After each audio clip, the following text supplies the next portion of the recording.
હાલ જોયું એ વાસણા ચંદ્રનગર ખાતે પ્રશાંત વ્યાસ મ્યુઝિયમથી પરશુરામ યાત્રા.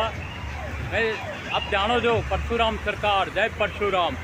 અને આજે અનેરો દિવસ છે, વિશ્વભરમાં લોકપ્રિય ભૂદેવના આરાધ્ય પરશુરામ દાદાની જયંતિ છે. વાસણા ચંદ્રનગરથી રૂટથી રથયાત્રા નીકળી છે. પ્રશાંત વ્યાસ કવરેજ કરી રહ્યો છું. બોલો જય ભૂદેવ, જય પરશુરામ, હર હર મહાદેવ. Thank you.